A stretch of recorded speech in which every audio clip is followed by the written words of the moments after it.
السلام علیکم ناظرین شیخ سعدی کی حکایت جس کا عنوان ہے موت کی تصویر۔ کہتے ہیں کہ ایران کا ایک بادشاہ اپنے بڑھاپے میں بیمار ہو گیا۔ بیماری لمبی ہوتی گئی اور جینے کی تمام امیدیں ختم ہو گئی۔ اسی حالت میں ایک گھڑ سوار دروازے سے اندر آیا، بادشاہی آداب بجا لا کر خوشخبری سنائی کہ فلاں قلعہ آپ کے زیر بلند اقبال فتح ہو گیا ہے۔ ہم نے اس پر قبضہ کر لیا ہے اور آپ کے دشمن جو مخالف تھے اور قلعہ میں موجود تھے سب قیدی بنا لیے گئے ہیں۔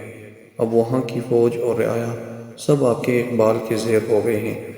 یہ سن کر بادشاہ نے ایک سرد آہ بھری اور کہا کہ یہ خوشخبری میرے لیے نہیں ہے بلکہ میرے دشمنوں کے لیے ہے، یعنی حکومت کے وارثوں کے لیے۔ سچ ہے کہ جب انسان کی زندگی ختم ہوتی نظر آتی ہے تو وہ ہر چیز سے دور یا بیزار ہو جاتا ہے۔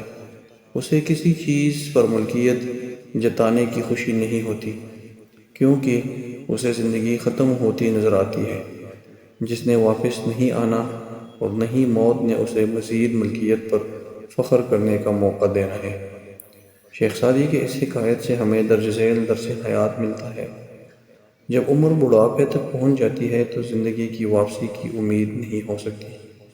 ہر ذی روح کی زندگانی عارضی شے ہے، کسی وقت بھی موت کا فرشتہ اس کو ختم کر سکتا ہے۔ دنیا میں انسان امید کے سہارے جیتا رہتا ہے اور خواہشات کی قطار لگائے رہتا ہے۔ انسان کی مراد اگر اسی وقت پوری ہو جب انسان بستر مرگ پر ہو تو اس کی تکمیل پر بھی انسان خوش نہیں ہوتا۔ زندگی نادانی میں گزارنا کوئی قابل تعریف عمل نہیں ہے۔ ہمیں زندگی کے ادوار سے عبرت اور درس لینا چاہیے۔